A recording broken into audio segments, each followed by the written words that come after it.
कि uniform civil code के नाम पर ऐसे लोगों को भड़काने का काम हो रहा है। आप मुझे बताइए, एक घर में परिवार के एक सदस्य के लिए एक कानून हो, परिवार के दूसरे सदस्य के लिए दूसरा कानून हो, तो क्या वो घर चल पाएगा क्या? कभी भी चल पाएगा क्या?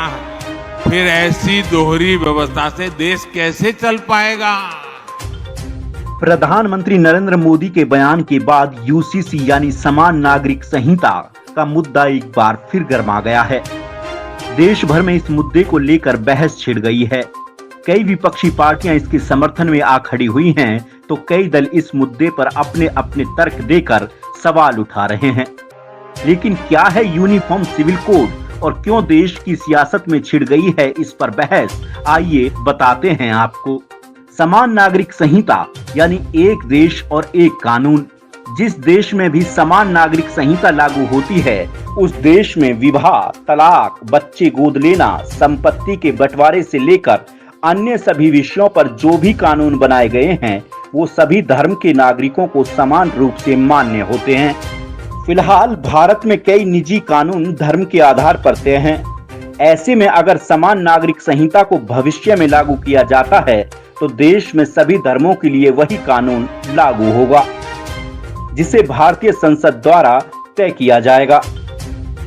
इन सब के बीच अहम सवाल यह है कि आखिर यूनिफॉर्म सिविल कोड का विरोध क्यों हो रहा है। दरअसल मुस्लिम समुदाय यूसीसी को धार्मिक मामलों में दखल के तौर पर देखता है। मुस्लिम पर्सनल लॉ बोर्ड के तहत शरीयत के आधार पर मुस्लिमों के लिए कानून तय होते हैं।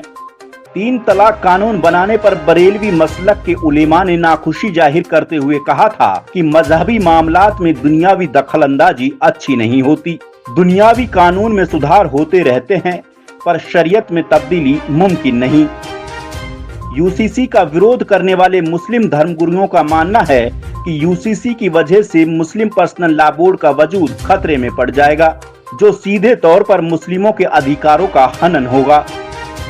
मुस्लिम धर्मगुरुओं का कहना है कि शरीयत में महिलाओं को संरक्षण मिला हुआ है, इसके लिए अलग से किसी कानून को बनाए जाने की जरूरत नहीं है।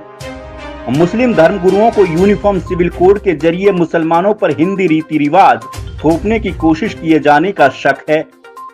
इनका मानना है कि यूसीसी लागू होने के बाद हर मजहब पर हिंदू रीति रिवाजों को थोपने की कोशिश की जाएगी। बहरहाल समर्थन और विरोध के बीच उम्मीद जताई जा रही है कि मोदी सरकार 20 जुलाई से शुरू हो रहे मानसून सत्र में यूनिफॉर्म सिविल कोड का बिल संसद में पेश करेगी। अब देखना यह है कि कितनी पार्टियां इसके समर्थन में रहेंगी और कितनी इसके विरोध में खड़ी होती हैं।